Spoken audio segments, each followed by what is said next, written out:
છેવાડે આવેલા ગામોમાં પાણીનો પોકાર। છોટાઉદેપુરના ક્વાંટ તાલુકાના લોકો પાણી માટે પરેશાન છે। પાણીના તળ ઊંડા જતા જતા સ્થાનિકોને પણ હાલાકી થઈ રહી છે। મોટી સાંકળ ગામના લોકો પાણી માટે વલખા મારી રહ્યા છે। ગામમાં બોર અને હેન્ડપંપમાં પણ પાણી નથી આવતું। બળબડતા તાપમાં મહિલાઓ પાણી માટે રજળપાટ કરતી જોવા મળી। ગામમાં 2000ના લોકો રહે છે। ગામમાં 2000ની વસ્તી છે અને સાથે પશુઓ પણ છે। તો મોટી સાંકળ ગામમાં 100 જેટલા બોર છે અને હેન્ડપંપ છે, પરંતુ પાણીના સ્તર ઊંડા જતા રહેતા ગણતરીના જ પ્રાઇવેટ બોરમાં પાણી આવે છે અને જેનાથી મહિલાઓ પાણી ભરે છે। પશુઓને પણ પાણી પીવડાવવા માટે મહિલાઓને હાલાકી પડે છે। 2 બેડા પાણી માટે મહિલાઓ વહેલી સવારથી રજળપાટ કરતી નજરે પડે છે। આ 2 બેડા પાણી માટે મહિલાઓ ધૂપ ધમતા તાપમાં પાણી ભરવા જવું પડે છે। નળ સે જલ યોજના હેઠળ નળ તો છે, પરંતુ એમાં જળ નથી। ક્યાંય નળ નથી નાખ્યા તો ક્યાંક પાઇપલાઇન તૂટેલી છે અને મોટી સાંકળ ગામની નજીકથી નર્મદા નદીની પાઇપલાઇન જાય છે અને કચ્છ સુધી જાય છે, પરંતુ મોટી સાંકળ ગામના લોકોને તેનો લાભ નથી મળતો। લોકો વહેલી તકે પાણી આપવામાં આવે તેવી માંગ કરી રહ્યા છે। પાણીની બહુ તકલીફ પડે અમારે। આ નામે આટલા બધા મોટા મોટા ને મત આલે કે બધા સરપંચ આવે કે ગમે તે તેમને આવીને બધાને આવી મતો આલે, પણ અમીને કોઈ કરી આલતા નહીં। તો પછી અમે શું કરીએ? એટલે અમે વર્ષોથી આવું રાખીએ। ડાયા જતા રહ્યા તે અમારે પાણીનું કોઈ સગવડ નથી અને બોર કરી આલે તે અમારે પાણી આવતું નથી। તો અમારે આ લાઈન પછી કઈ રહીને કામ ન હું પાણી માટે શું કરવું? આખા દાડા પાણી માટે રખડવાનું વળે અમારે।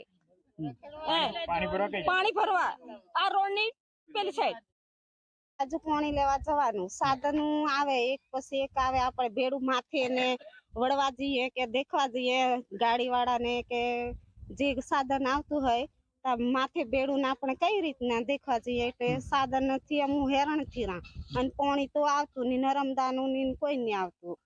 એટલે પછી જતે મોટરમાં પાણી ચાલુ હોય તે અટાઈ જાય એટલે બંધ થઈ જાય, એટલે પછી પાછા ઠાલા આવવાના। એવી રીતના થાય વળી શું કરવાનું અમારે? એટલે અમને નર્મદાનું પાણી જોઈએ। ઘેર ઘેર નળ બેહડા દે તે આવતું નહીં તો પછી શું કરવા? હોબાના ગાંઠિયા। પાણીની બહુ તકલીફ પડે। સડકની પેલી સાઈડ જવું પડે પાણી લેવા, અને એક તો સાધન આવી લાગે ને એટલે ફાસ મેલ લાવે અને ચડાવ દેવા મેલ લાવે। પછી પાણી ભરવા કેવી રીતે જવાનું? માથે બેડું હોય, ફાસ મેલ આવે એટલે દૂર એમ લીધ આવે, પછી માથે તું બેડું પડી જાય તો ચડાવ દે ને, તો પછી શું કરવાનું? ગામમાં બોર છે, ગામમાં બોર હોય તે જ્યાં બોર હોય ત્યાં જવાનું। નર્મદાનું પાણી આવે તે ખાલી આવતું અહીં નખવું નહીં, નળું ખાલી બેહાડેલા એટલા જ છે। હું પાણી નખવું આવતું નહીં। ગામમાં હેન્ડપંપમાં બોરમાં પૂરી જગ્યાએ પાણી આવે? પાણી આ ચોથા મહિને 5મા મહિને અટા જાય અને હેન્ડપંપ મેં હોય નહીં હરતું, બોર મેં હોય નહીં નીકળતું। તમારી માંગણી શું છે? માંગણી પાણી જોઈએ, નર્મદાનું પાણી જોઈએ। પાણી એટલી તકલીફ છે, ઢોર છે, માણસો છે, ખાલી હોળી પેલા બીજા મહિને તો પાણી તકલીફ થઈ જાય, 6ઠ્ઠા મહિને સુધી પાણીની તકલીફ પૂરી। નાવા ધોવા ખાવા પાણીનો ધંધો આખી દોડો કામ કરવાનો, કામ જ થતું નહીં।